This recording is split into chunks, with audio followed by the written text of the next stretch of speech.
Good morning, everyone, and welcome to Sabio Holdings Q2 2025 earnings call. The financial statements and MD&A have been filed and can be accessed through the SEDAR website. Today is Wednesday, August the 27th, 2025, and joining us are Aziz Rahimtoola, founder and CEO, and Sajid Premji, CFO of Sabio Holdings. They will be presenting the company's Q2 2025 results and developments, followed by a Q&A session. Analysts can ask questions live by pressing the raise hand button to unmute. Investors are encouraged to submit their questions via the Q&A box, and we will address them at the end of the session along with any questions submitted in advance. Before we begin, I would like to remind everyone that certain statements made today may contain forward-looking statements that are subject to known and unknown risks, uncertainties, and other factors. For a complete description of the risks and uncertainties facing the company, please refer to the MD&A and other continuous disclosure filings, which are also available on the SEDAR website. Also note that all figures discussed today are in US dollars unless stated otherwise. With that, I'll turn it over to Aziz. Thank you, Martin, and good morning, everyone. In a year without election tailwinds and tariff pressures, this quarter highlights Sabio's ability to deliver strong results through consistency, innovation, and diversification, positioning us well for even greater success ahead. This quarter also reflects both the resiliency of our business and the rapid adoption of our new products going into what promises to be a very lucrative 2026 U.S. election cycle. We continue to maintain a 92% recurring revenue model, powerful validation of how our app science data-driven approach drives positive client outcomes. In today's environment, ROI and return on ad spend matter more than ever. Our proprietary 80 million cross-screen household graph delivers measurable value to both brands and agencies through better insights and outcomes. Now, talking about innovation, growth at Sabio has always been fueled by anticipated shifts and executing ahead of the curve. From the building and execution of our proprietary app science household graph in 2016, when mobile apps were not as prevalent and streaming apps really didn't exist, Sabio was there.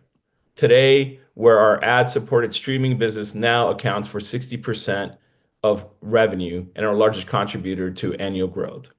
To our international expansion, launched in 2023, already generating meaningful revenue, where revenues are up 4 times year over year, with tangible growth ahead and geographic diversification becoming a reality. To the explosive growth of our new programmatic product, launched in 2025. In the first half of this year alone, sales grew an average of 94% month over month. And most recently, the launch of Creator Television in January of 2025, now one of the fastest growing creator-driven streaming channels in the streaming space today. Viewership has surged more than 300% across streaming partners, including Comcast, Xumo, Plex, Sling, Amazon Fire TV networks, with more added monthly. The creator economy is real, category where spending is estimated to be $52 billion. Yes, I mean billion by 2030. Taken all together, our consistent revenue, rapidly adopted new products, and geography expansion are providing both predictable growth and revenue diversification. We already built one of the best ad-serving technologies in Sabio, one of the best analytics engines in app science, and now have tremendous momentum building one of the fastest growing creator-inspired television networks in Creator Television. We are beyond excited about all we have accomplished and what more there is to come. I'm now going to hand it over to Sajid Premji to dig into the details a little bit more. Sajid? Thanks, Aziz. We are pleased to report record second quarter revenues and our 5th consecutive quarter of double-digit revenue growth. Our shift to a streaming sales model from a mobile display-dependent model continued to deliver a robust compound annual growth rate, increased customer retention, and has captured substantial cost efficiencies. For the 3 months ended June 30th, 2025, Sabio generated $11.2 million in sales, up 25% from the prior year, or 29% excluding political sales. The increase in sales was once again fully organic and driven by strong advertising demand, broader client adoption in key verticals, and expansion into new geographies in combination with new product offerings and previous investments made. Double-digit growth rates were realized across several geographies within Sabio's footprint, including from the company's New York, Los Angeles, and Detroit offices. Meanwhile, the company's advocacy business and international business out of the United Kingdom continued to demonstrate robust strength, compounding at triple-digit growth rates. By segment, ad-supported streaming sales grew 8% to a record $7.4 million US, compared to $6.9 million US in the same period last year. Excluding political campaigns, ad-supported streaming grew 13%, marking our sixth consecutive quarter of double-digit growth in our core ad-supported streaming business. Included in second quarter ad-supported streaming sales were approximately $342,000 in programmatic ad sales recognized net immediate costs. The increase in revenues was spread across several verticals, including automotive, finance, lottery, legal and professional services, and advocacy. For the first half of 2025, Sabio's 21% growth in ad-supported streaming sales once again outpaced the estimated 13% growth rate for the U.S. ad-supported streaming market at large, as we continue to take market share. As Sabio's dominant sales category, accounting for 70% of our overall sales mix in the first half, our ad-supported streaming sales feature predictable and sustained growth through very high customer retention rates. 92% of our first half sales, normalized for political sales, came from repeat customers. Additionally, second quarter mobile ad sales increased 88% to $3.5 million US from $1.9 million US in the prior year, reflecting strong adoption of Sabio's new performance marketing offering and increased use of non-OTT mobile video. Sabio's end-to-end technology stack, powered by a proprietary App Science cross-screen graph and featuring several direct supply integrations, continues to yield strong gross margins, with second quarter margins remaining consistently strong at 61%. Furthermore, programmatic ad sales recognized into consolidated revenues, net of media costs, benefited gross margins by approximately 1.2%. Sabio's programmatic sales typically feature lower gross margins compared to its managed service offerings, but also feature a lower OpEx profile. If the company's programmatic sales continue to make up a greater proportion of Sabio's overall sales mix, we expect downward pressure on margins to be gradually offset through greater OpEx efficiencies. With approximately 60 to 70% of its sales taking place in the second half of the year, the company has historically incurred first half losses followed by second half profitability. Our second quarter adjusted EBITDA loss was $1.2 million compared to a loss of $300,000 in the prior year's period. The loss was driven by investments in our new Creator TV, programmatic, and performance marketing offerings, international expansion, which we will also soon discuss further. Also contributing to the loss was a $532,000 increase in cloud computing costs over the prior year's second quarter, as usage began to normalize from fourth quarter investments that will enhance the company's data security, capture AI-driven efficiencies, and facilitate a robust data platform for continued growth. With the heaviest investments undertaken in the first quarter, Sabio saw a 15% sequential reduction from the previous quarter, despite increased business activities. Going forward, management remains intently focused on unlocking further efficiency gains within the platform. Sabio ended the quarter with $2.2 million in cash. Delving deeper into Sabio's newest product offerings and geographical expansion, it is clear that our investments are already paying off, with substantial benefits still to be realized over the coming quarters. Creator TV continued to expand its distribution during the second quarter. Since its launch, the channel's average viewership has grown by over 300% across several platforms, including Comcast Xumo Play, Plex, Sling, and Amazon Fire TV. Our new programmatic CTV OTT offering has seen a 94% month-over-month revenue growth in the first half of the year. Meanwhile, sales from our international business have quadrupled over the prior years, with triple-digit growth rates continuing on into the third quarter.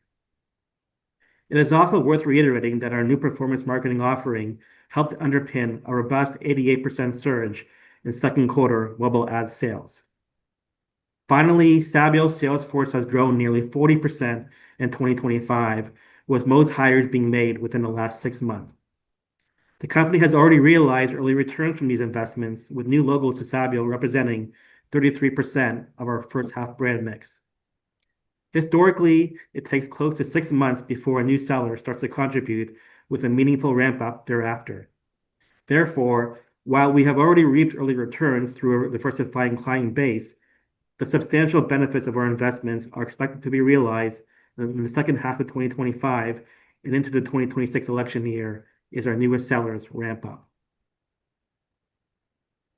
Sabio's debt load consists of $1.7 million in short and long-term debt instruments and $6.4 million outstanding under a 3-year revolving credit facility backed by Sabio sales. This facility is used to borrow against eligible accounts receivable of the company, effectively bringing the collection of receivables forward to the draw date, similar to a factoring arrangement. Sabio's receivables have historically experienced anomalous loss rates due to a customer base that is largely composed of the most significant U.S. brands and advertising agencies. When accounts receivable are collected on, the amounts received are first directly paid towards the outstanding loan balance, which the company can then use for working capital purposes through subsequent withdrawals. As a result, the facility is continuously being repaid as AR on sales is collected upon. At quarter end, we had 50.6 million shares outstanding, 3.4 million options and RSUs outstanding, and subsequent to quarter end, Sabio retired all 1.7 million Canadian of convertible notes, or approximately 1.3 million in US dollar terms, through a new 1.8 million Canadian debenture financing, subscribed in part by Sabio's CEO. The financing reduced Sabio's fully diluted share count by approximately 1.7 million. Our acquisition of Vidillion in 2022 remains our only material dilutive event since going public in 2021. Insiders own 54% of the company, with high alignment between our management team and the interest of our shareholders. Looking ahead, macroeconomic certainties continue to weigh on current advertising budgets, presenting near-term challenges across the industry. That said, Sabio's high repeat revenue rates, rapid programmatic adoption, and ongoing international expansion positions the company well as we approach a traditionally strong fourth quarter in the 2026 midterm election year, where our compound annual growth rate has historically exceeded 60% in election year periods. I will now turn it over to Aziz, who will provide a quick recap. Thank you, Sajid. Before we get into what is in store ahead, I want to spend a few minutes expand on the early discussed debt transaction and our whole debt picture. Our recent debt transaction was a replacement of a convertible debt instrument that was coming due. Our hesitancy to do an equity financing deal with the tailwinds we have is exactly why we just swapped out a convertible debt instrument for a non-convertible one. We're not concerned about paying off the debt instrument with revenue generated in our highest revenue quarters of Q4, being assisted by what is anticipated to be one of the most expensive midterm election cycles in U.S. history in 2026. Just to clarify, in the U.S., election dates are set for November 3rd every 2 years, unlike that in Canada. So we have the predictability of what will happen in the next few months. Next, I want to clarify details on our debt. As Sajid discussed, outside of 1.35 million held by non-insiders, we don't have any really long-term debt. The amount that is classified debt is really a mechanism that allows us to make use of receivables faster. As the invoices get paid, so does our line. This type of mechanism allows us to leverage one of the best assets more effectively, which is blue chip customer payables, versus having to keep large reserves on hand and not being able to deploy them for growth. What has been our default rate on invoices from our top customers, or really anyone, the answer is close to zero. That is why this really should not be considered a big debt component. Now, in terms of the road ahead, we are winning and growing in a challenging environment. positioned perfectly as we enter what promises to be a record political cycle.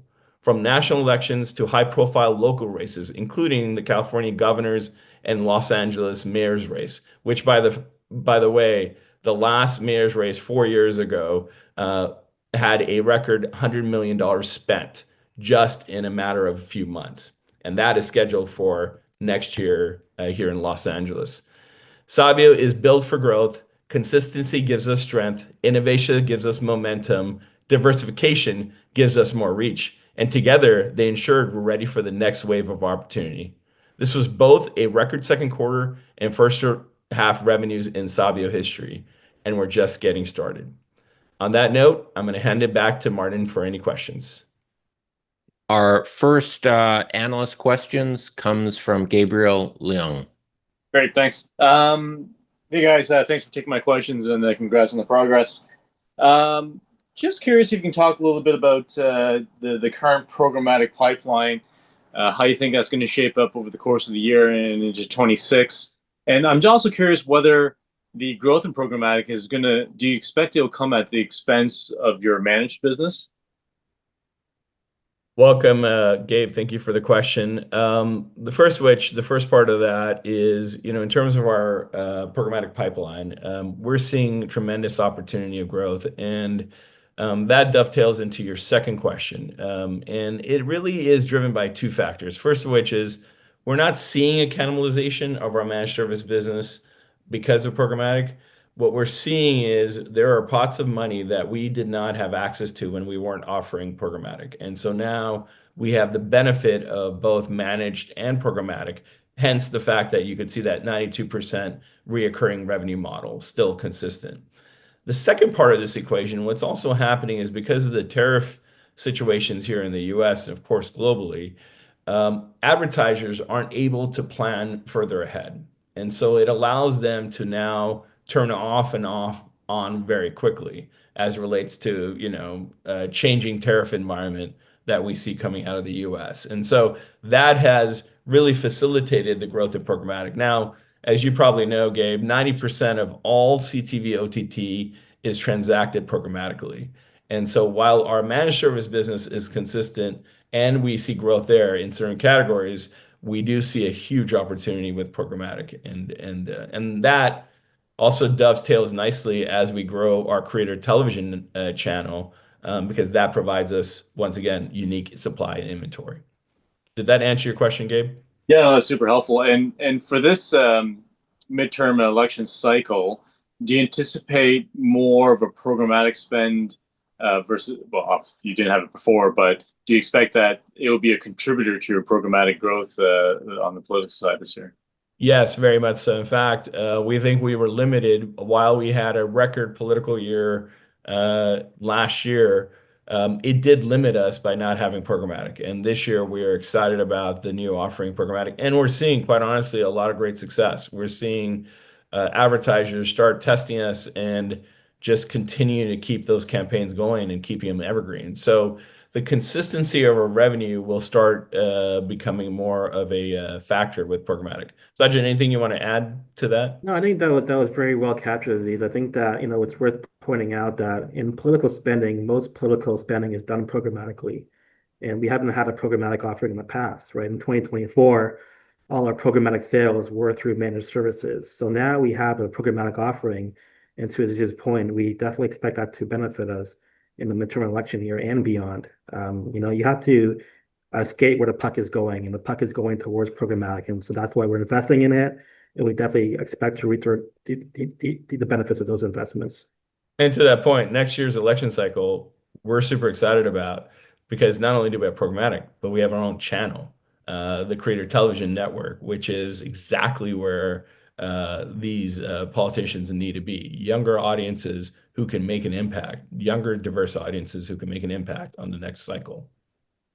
Gotcha. And maybe that leads to my next question. On the creator TV side, I'm just curious if you have any talking points around whether that's been helping to drive additional growth in your core business, or any evidence of that, I guess. Yeah, it has. And the reality is, the first of which is the fact that it's increased our visibility As you know, we have been, as you know all too well, we have probably been a tech player, right? Monetizing everyone else's inventory, providing insights and analytics. And now we're in a position where we have our owned and operated inventory that's exclusive to us. What that does is it puts us in a completely different category of business. Not only is it a different category of business, it is one of the hottest growing categories of business, which is the creator driven network business. And so creator content business, which I talked about, is on pace to be a $500 billion industry in a matter of years. So it does put us in a different place. It also helps us with our data and app science. So now going back to your question of, is there anything specific that we could point to that from a numbers perspective? Well, at this point, what we want to kind of point to is this growth in our viewership and our programming. And what you will hear from us in the coming months is collaboration that is driven by this unique opportunity program. And it's a very cost-effective approach we're taking. We're partnering up with other companies to collaborate with them on programming, and collaborating with the creators.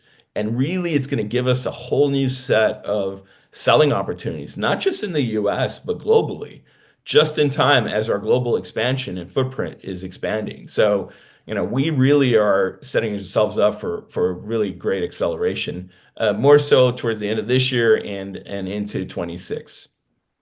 Is it worth highlighting at this point how much your revenues are being influenced by Creator TV? Or is it a number that you might provide maybe down the road? Yeah, it's probably something we're going to start talking about more at the beginning of 26, just simply because we do think there's going to be some opportunities for it to be influenced at the end of this year. But really, where we see it to start making a meaningful impact is in 26. But in the meantime, as we talked about, programmatic's making a meaningful impact, international's making a meaningful impact, and those are the two new products that were already in the works. While Creator TV now is getting that third leg going in a big way. So we're super excited. I mean, we got so many things hitting on all gears. It's just, I think, as it relates to the loss this quarter, it's not indicative of the full picture, just simply because the investments we're continuing making are setting us up for this acceleration. And we're excited. We're primed. This engine is starting to hit on all gears. And now, as you saw what we did in 24 election cycle, we came out a challenging 23. We hit on all gears in 24. And that was before we had all of the tools in our toolbox that we have now. So super, super excited about that. Sajid, add there? I think you captured it well, Aziz. I think that it's just worth reiterating that, Creator TV just launched on Zumo and Fire TV within the last couple of months. Some of these platforms after Q2 ended. And so while they're not showing up in the Q2 numbers, the viewership has exploded on these platforms since their launch, and we definitely expect them to have more of a contribution in Q3 and Q4. Gotcha. Maybe one last thing for me, as the mobile group obviously had great growth this quarter. Just curious if there's any commentary around that, and what can we expect to see from that group over the course of the year? I think, it's a function of this need for some of our brands to go into a very performance mindset, with the tariff situation and some of the uncertainties that's unfolded because of it. And we do believe that, while mobile will continue being a key component, the ad-supported streaming business of ours will continue being the key driver. So we don't think there's any kind of shift ahead. And I think, I'll let Sajid get into this, but, really, we think this is just also a situation where it's, people want to leverage our data science capabilities, our insights, our analytics to drive outcomes on a lower funnel basis. But what we suspect will also happen is branding will be coming back into vogue in a lot of ways. And so that will push the CTV upper funnel movement. Sajid, anything you want to add to that? Yeah, it's just, again, worth reiterating that Creator TV, programmatic CTV, OTT, and performance marketing all launched this year. This is their first year of operations. They did not contribute last year. And already performance marketing has contributed to an 88% increase in our Q2 sales in its formative stages. Programmatic CTV, OTT is going to contribute seven figures in Q3, and it's going to ramp up very fast afterwards. Creator TV has exploding viewership since being launched on Xumo Play and Fire TV. We are still in the early innings of what we expect to be a very robust growth cycle. Awesome. No, I appreciate the feedback and congrats on the progress. Thank you, Gabe. Appreciate the time. Our next question is from Thomas Hui. Hi, Tom. How are you? Sajid, good morning. So my question is around sort of the uptick in expenses due to those internal investments. I understand you're trying to stand up these new products. We're just wondering if these are ongoing investments or if they're going to trail off anytime soon. Thanks for your question, Tom. I'm going to hand it over to Sajid. Sajid?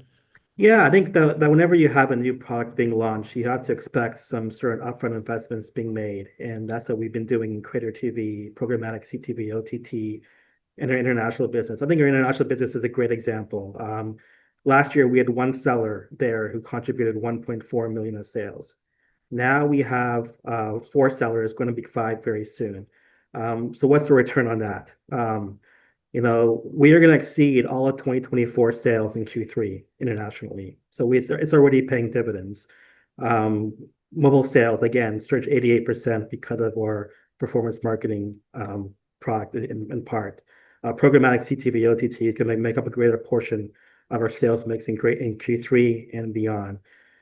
So to answer your question, Tom, yes, these have required early investments, but we definitely expect that as these become more mature, the OpEx requirements will level off, and we see that happening around Q4 and going into the 2026 election year. And we expect that 2026 election year to be a big one. Again, we were able to turn around, for perspective, a loss in 2023 into a close to $4 million gain in 2024. Going to 2026, we have a lot more growth pillars set up for us. We expect 2026 to be a very big year for us. That's well said, Sajid. And I think also, Tom, one of the things to keep in mind is that we had put a strategy. One of the things that, as Sajid talked about, we came off a really strong election cycle in 24, and the thinking was like, okay, great. Can Sabio, can you grow the revenue outside of election cycle? Well, we're doing it, right? We're executing. We did it not simply. We're doing it in a tough environment, and I don't think sometimes we get enough credit for that. We started putting infrastructure in place last year, investments this year, and are executing on those. And we are growing in a tariff-infused environment and diversified our business at the same time, going into one of the best election cycles in U.S. history. So we're super excited, and I think the reality is those investments are paying off. Sometimes, sure, if we had it, if everything worked out the way we would have thought it worked out, there wouldn't be this thing called tariffs that showed up, out of the White House that then affected some of the automotive components. There wouldn't be tariffs that are affecting some quick service restaurant or retail. And so surely we were affected by that. But despite that, and if the tariffs did not exist, let me just be very clear, you wouldn't see this loss today. I mean, we were very much on our trajectory, on an upward trajectory, if it wasn't for the tariff situation. And I think in the broad economy, it's being impacted everywhere. Despite that, we were able to execute and continue. And that was because the diversification that we have and the investments we put in new products. Otherwise, we would be down in a considerable way. And we're not. But I don't think it necessarily shows up in the way that we know it's going to show up later on this year. Understood. Definitely very strong performance this quarter. I guess my last question would be on sort of the competitive landscape here. I think looking at all the US ad tech companies, they all mention CTV as a major growth driver for them. And we also see like some increased competition, such as Amazon forming like an exclusive partnership with Roku, which is like a big CTV player. I was curious your thoughts on how the CTV landscape is shaping up and if you're seeing some competition from large players. Yeah. Well, Tom, I think you saw early on when we showed you our thinking around creator television. This was like probably a year ago when we first started talking about it. This is a key differentiation. Now, if you think about our competitors in the space, right? So we are now not competing with Amazon. we're on Amazon Fire, right? We're not competing with Comcast, Xumo. We're on Xumo. We're going to be on all these other platforms. So the way to think about us, and then while we have now content, we have our channel on these platforms, and we're having conversations with more platforms to distribute creator TV. We are now not competing with them. We're playing with them, and we're enjoying the growth that they're having. We also have the benefit of App Science playing with them and insights, and now we're talking to them about, how do we use our insights for their platform. So I think the way to think about Sabio is we continue to expand, and now we are a piece of their environment versus us competing in their environment. So that's how we're different from a trade desk. The trade desk is competing with Amazon. There is zero sum game there. With us, there's no zero sum game. We are actually on Amazon. We are on Plex. We are going to be on all these other platforms. And I think that's where we see the opportunity going. So we're super excited. The more competition, the better. The more distribution sources, the better for us. Because not only we have now content, which is the newest edition, we still have the great data and insights that these folks don't have. And so really we see them as partnerships more than we see them as competitors.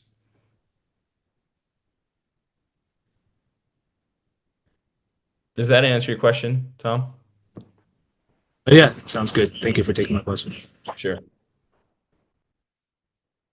Our next questions come from Nicholas Cordellucci. Hey, Aziz. Hey, Sajid. Thanks for taking the time and answering my questions. Just a couple here. Firstly, maybe if you guys could talk a bit more about the international approach with the UK office and how that's opening the door to new clients and a more integrated approach. Yeah, what we learned, and that the way this all came about, and I think I got asked by one of the investors, well, why would you go into the international markets, Aziz, when you have a lot of growth opportunity in the US? What would we're still a small company. What's the rationale there? Well, the rationality for that is the fact that what we started seeing is our brands, some of the biggest brands in the world, started saying to us that this tariff environment was going to, that we saw this 3 years ago in the 23 down pullback in a total US market. What we saw is international markets were doing better. And we were not diversified in 23. And so our thinking in 23 was like, look, if we are going to now weather storms that are going to head our way, let's start diversifying from a geography perspective. Let's not have all our eggs in one basket in the US basket. And so we started working on this in 23. And so what has happened along the ways is we have leapfrogged some of our competitors now in the international market because we have differentiated analytics. We have our ad serving capabilities that could be anywhere in the world. And we are now connecting those dots and those pipes. And we are really showing up on a lot of new campaigns across the regions, whether it is in the UK, we're doing campaigns in Africa, we're doing campaigns in Asia. We are literally seeing opportunity everywhere. And what our brands are telling us is this is really great for them because as they now shift some dollars, as is happening from some of the brands we've talked to, they're shifting dollars out of the US. They're European brands. They're not pushing into US. They're keeping, because of the tariff situation, they're keeping those dollars in Europe. And so we're benefiting from that. So we are seeing a tremendous level of upside there, and it fits really well with our product set, and we're leapfrogging our competitors. And it is really, we're super excited about that. Sajid, anything you want to add to that? Yeah, and I think that's exactly right, Aziz. And it's just, we are in the early innings there too. It's only been, 2024 was our first year's revenue out of the UK. 2025, we're going to exceed all last year's sales in Q3 alone. We are set up to win there, and it's a lot of our peers who don't have this kind of international expansion, who are stuck in one or two markets. They are not reaping the benefits that we are in a year that's generally more challenging for the U.S. economy. And Nicholas, obviously that goes back to the initial question, the question that we've been asked a lot. Well, Aziz, you grew revenue, but then you also grew your expenses. Yes, because we have that much opportunity. So it's like, if we couldn't show it in terms of our numbers of growth in Europe or growth of creator TV or growth of programmatic, then we should be questioned. But the fact is we are executing at a high level and we're taking market share and we're having fun doing it. So, I hope the market understands that we are here to win. We're not here to lay around and just wait for yesterday's cycle. We're continuing to evolve and grow revenue altogether over Yeah, the I think that's well said. One of the easiest things that we could have done is just rest on our laurels, kind of bank on expanding EBITDA margins this year, and then next year and the year afterwards, our growth would be subdued. That wasn't what we wanted to do, right?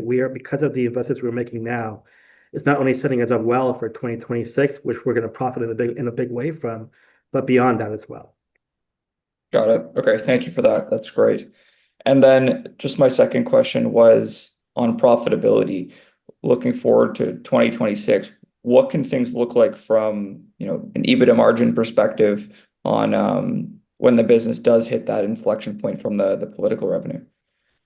Yeah, so I think that in 2024, we saw 8% EBITDA margins. I don't see why we can't match that or not exceed that in 2026. And Nicholas, just so you know, Sajid and I have a very good partnership in the sense that I get to think of some growth opportunities in the years we need to expand, and then I have to pay the bank back in the years that we're making the money. So next year is the payback period, and I don't get to that's kind of, you look at our track record, it's we expand, we invest, we grow, and then we really capitalize. And next year we will capitalize. And I think that's really, I mean, how could we not? As I just mentioned earlier on this call, $100 million were spent in the U.S. in just the LA City mayor's race 4 years ago, which we didn't participate at all because we weren't even in that space. Now we have one of the fastest growing creator television channels. We have deeper analytics. We have programmatic offerings. So that race alone we're gonna play in, but midterms, the Senate races, the House races, the California governor's race is big. So we're beyond giddy. We're excited, and we are making waves, and people are taking notice of what we're doing. So we're super excited. Awesome. All right, thanks for the time, guys. Those are my only questions. Cool. All right, thank you for those analyst questions. We are now taking questions from the audience. Please type your questions into the Q&A feature, and I will read them out. First question here, can you discuss why the 15% financing? Yeah. So it's a good question, and so we had a few different options. Number one would be just to pay back that loan in its entirety, which was definitely a viable option. But again, we are investing in our future growth. If we took out over $1 million to pay back that loan, that's $1 million less to grow our business. And so the next question is as well, maybe you do an equity financing. That was also on the table.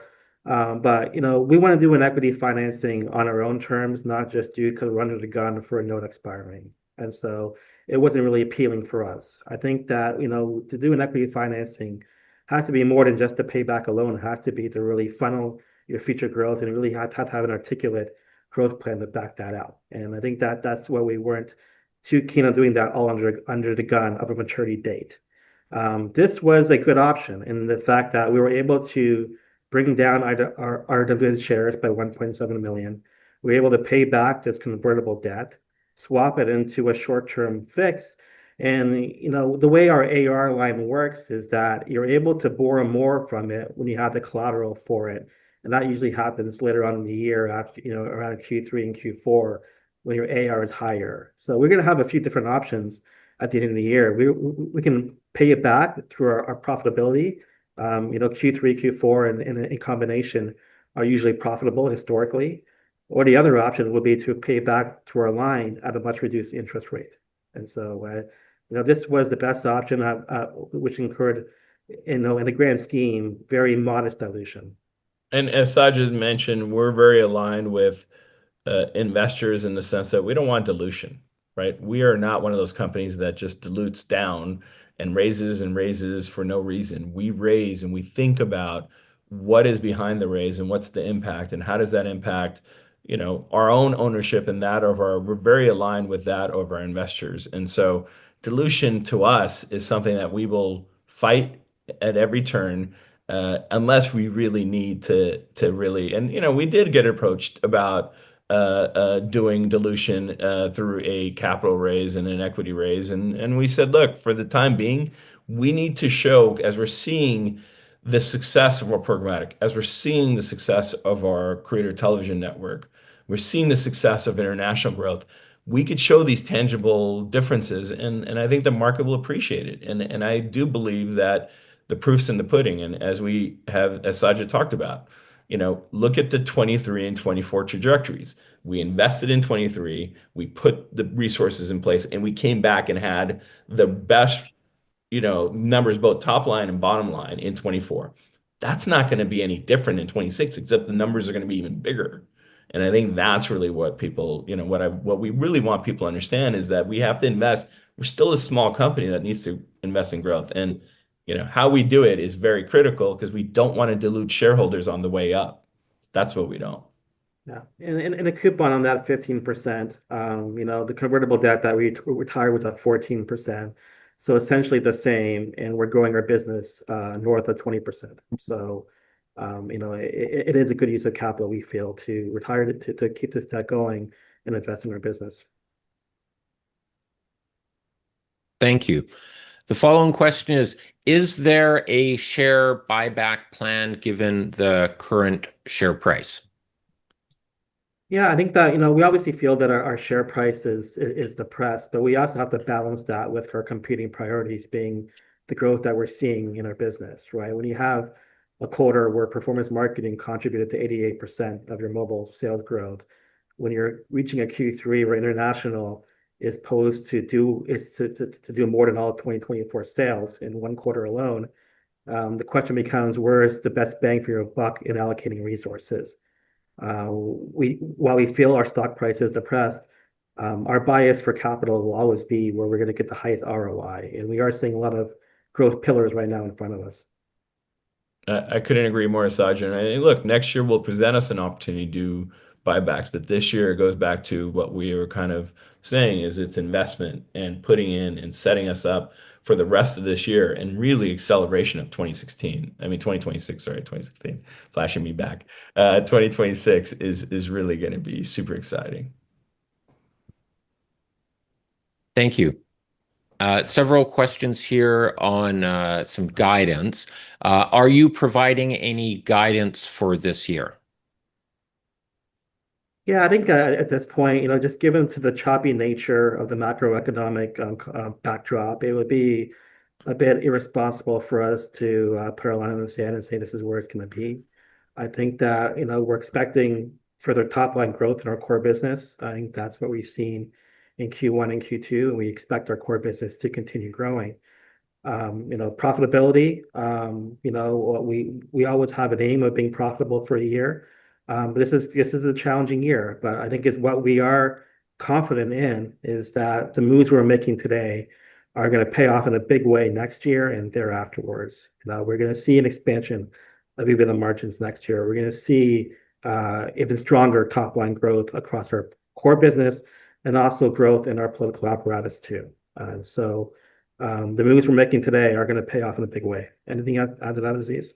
Yeah, I think, look, as we are shifting this business model in a bigger way, and as programmatic, we talk about, the industry is shifting from a managed service business to programmatic, which we're taking advantage of. But the other part that you should really think about is the fact that, as we've talked about, our margins roughly have been around 60% on the core business.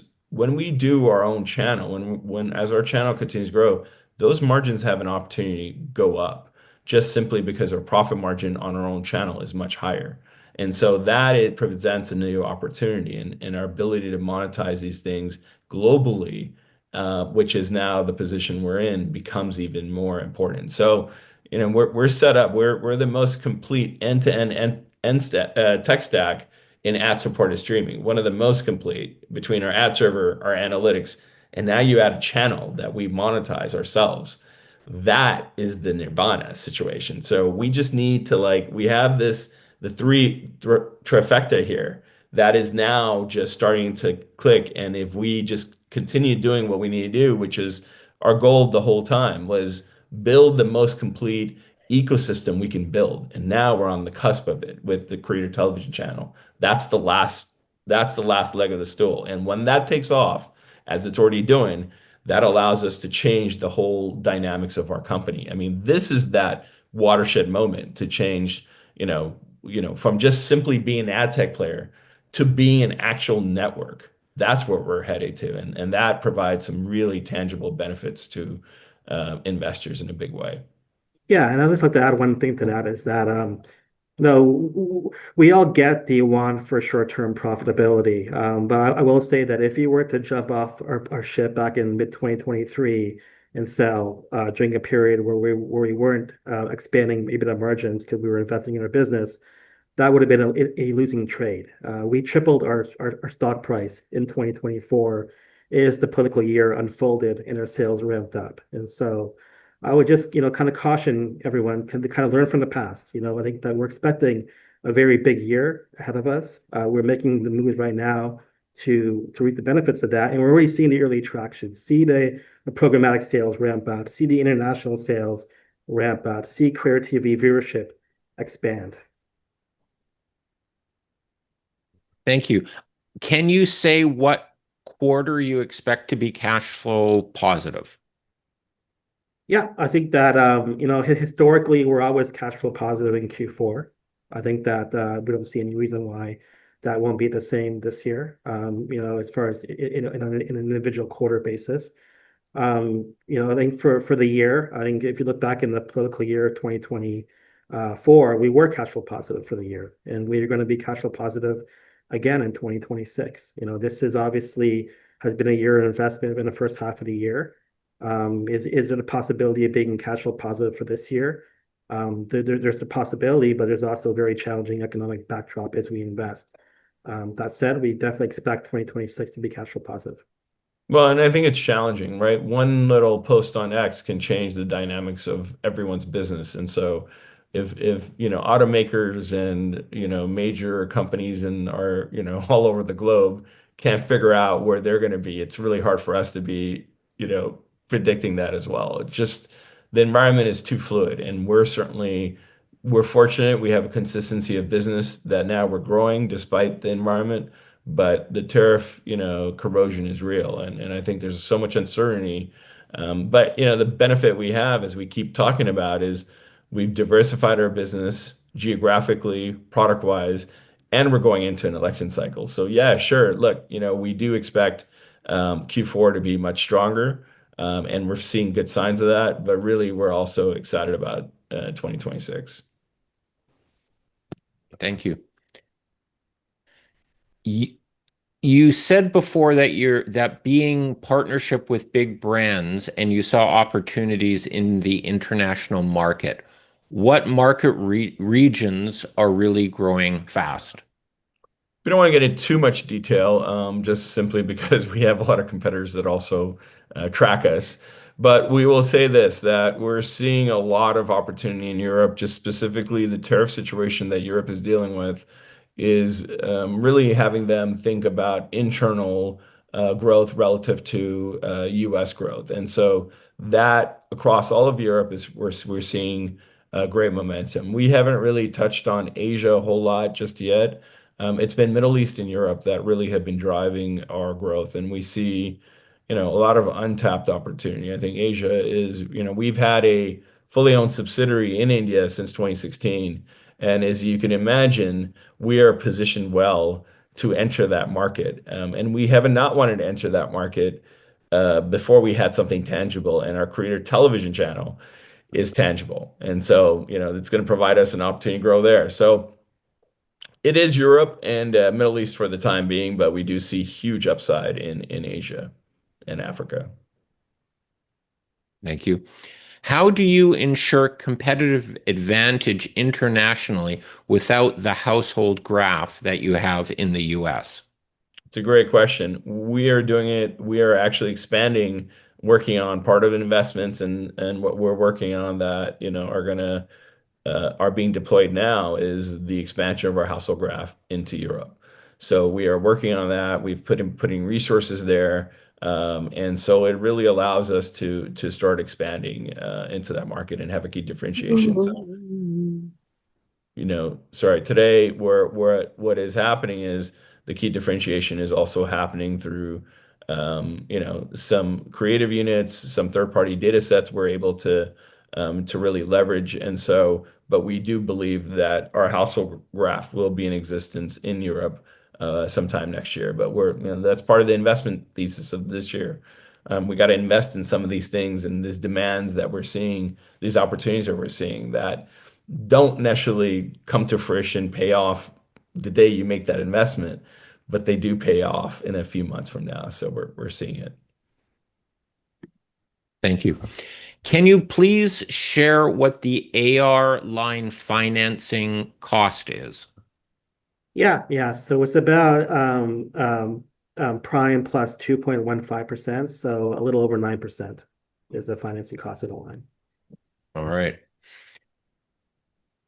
Are you considering any strategic alternatives considering how the share price has performed? Strategic alternatives in terms of mergers or acquisitions or I believe so. There's not clarification. oh yeah, There's sorry. just says strategic alternatives. Look, it behooves us to always keep our eyes open and opportunities, explore every opportunity there is out there. And we see, we have had conversations in the past, and we're always open to different ideas. I will say this, that we are very confident about the trajectory ahead, going into one of the most, hotly contested midterm election cycles in history, not to mention the LA City mayor's race and governor's race of California. So, we're feeling pretty good about where things are headed in the short run. While the numbers don't show it, the demonstration of our execution on a product side does. And so, it's going to take, we're open to all ideas, but really we're feeling pretty good about our strategy overall and how we want to get there. Sajid, anything you want to add to that? I think that's well said. Okay. Do you have any sort of timing or idea as to when to enter the India market for advertising and how those operations could grow? Yeah, so look, we have some preliminary thoughts. We don't have any specifics. We're our teams. That's another project our teams are working on. We believe the entry into the India market will be through our own app. Keep in mind, we are App Science. We own App Science. We understand more about the app ecosystem than a lot of folks do. We have a performance product that can help us deliver downloads. We have all these capabilities, and now we have creator television and the creator economy in India, a 1.2 billion, population economy, and growing. I think the number might be even higher since the last, 10 seconds ago. It is a huge opportunity. And what we see in India is not simply going into India from a advertising tech perspective, but going into India with our own app, with our own creator television app. And there is excitement there. We've already had some initial, assessments. That's part of the investment roadmap. And I think, when you think about Sabio, you think about just so much untapped opportunity and so many, and that's our challenge. We are not one trick pony. And our challenge is the fact that we are so diversified, both from a product and now from a geography perspective, that like the opportunity is limitless. And I think we're super excited about that. So, to answer the question is probably, this is part of our investment this year that is going to take place in next year sometime in India is what we would like to have happen. We're really busy this year with some of the, planning on their household graph for Europe, putting some investments there. Obviously our sales expansion in the US, our sales expansion in Europe. So there's a lot of various things that we're working on and really busy with, but India is on a roadmap for next year, and we're pretty excited about the possibility that brings. There are no further questions at this time. Do you have any final comments to make? Otherwise, this concludes today's conference call.